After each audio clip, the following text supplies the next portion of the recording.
It's time for the hot topic of the hour.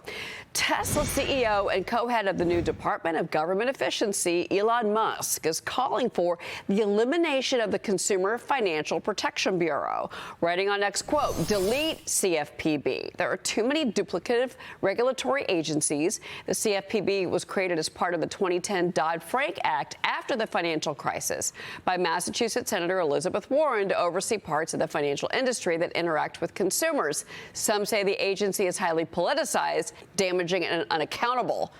During Trump's first term, he took steps to neutralize this agency, easing its enforcement of the banks. Musk also is asking users on X if the IRS should be, quote, deleted after the agency said its enforcement fund is $20 billion short after budget cuts. Biden's Deputy Treasury Secretary urging Congress to, quote, pay up.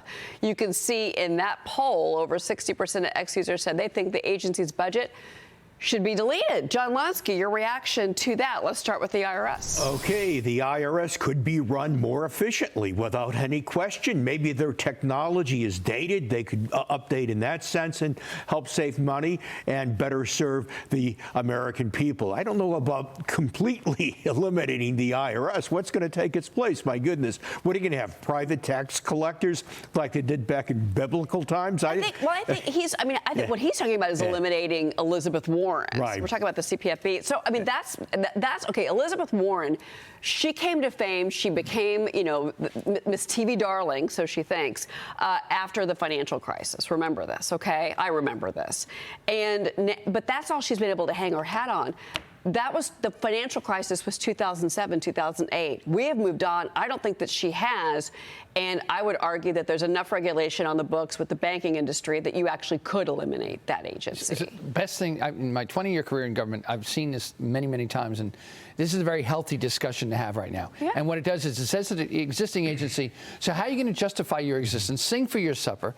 But then it also begs the other question. If you eliminated it, would you need to replace it? And that's really the zero-sum game that you have to take a look at. What are we going to do if we don't have this functionality? But to your point, Cheryl, this is an agency that has all of the regulatory responsibilities handled by other agencies. It's not like if this goes away, suddenly the U.S. consumer is going to walk into a bank and say, pay us 20% interest. No, that's not going to happen. I think Mike is making a great point. What he's speaking about is redundancy in the federal government. Right. Yeah. When we have redundancy in the private sector and corporations, what happens? Certain departments, jobs get eliminated. And maybe there is room for a lot of cutting as far as agencies are concerned and individuals. Well, I mean, look, I got to go back to this Elizabeth Warren thing because her entire political mantra has been greedy corporate. She's gone after the banking sector for nearly 20 years now. And I think that Musk makes a great point that maybe time is up for her. Now, the Committee for a Responsible Federal Budget is trying to help DOJ make cuts. They say the federal deficit could be slashed by $1.4 trillion over the next decade by reversing some of President Biden's executive actions. Now, their report notes, unlike most reduction measures, reversing costly executive actions would not require congressional action, true, and could be done through the rulemaking process. The CFPB says up to $550 billion can be saved by eliminating Biden's plans to forgive student loan debt, including the Save Income-Driven Repayment Program, which could save up to $275 billion alone. $385 billion could be saved by targeting Biden's health care executive actions, $180 billion by reversing changes to the SNAP food stamp program, $150 billion from gutting vehicle carbon emission rules. That's a long list, John Lonsky. That is a long list, and unfortunately, you're probably going to get some opposition because there are people that are benefiting from these regulations, okay? They're benefiting from this spending. They don't want to give it up. As in private businesses and industries? Yeah, or are you talking about the auto industry. Employees? The auto industry has perhaps spent something like $120 billion on investments in being able to produce EVs and the batteries that go into electric vehicles. They're not going to want to write off $120 billion all that quickly. So the EV mandates, though, no one has bought electric cars. Yeah. The consumers rejected it. The EV mandates are just nothing but, I think, just government handouts and you know who's not benefiting from that? Elon Musk, of all people.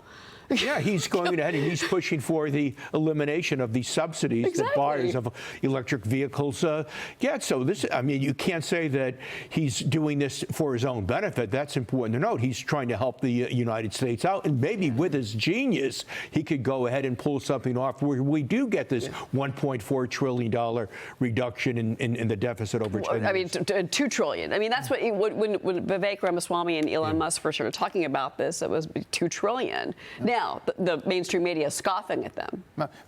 So what shouldn't be lost is their approach. So notice how they're going after executive orders, as opposed to we're going to try to get the Congress to reject what they've done beforehand. So because they can go, if you go after Congress and you try to say, pass a law that takes out these existing laws, very, very hard to do. Yeah. Whereas if you go into the executive orders, Donald Trump comes in and says, I can do this unilaterally. Obviously, he'll need support from the Congress. Fiscal responsibility in Washington. But can't say it enough, guys. Right. Fiscal responsibility, let's go.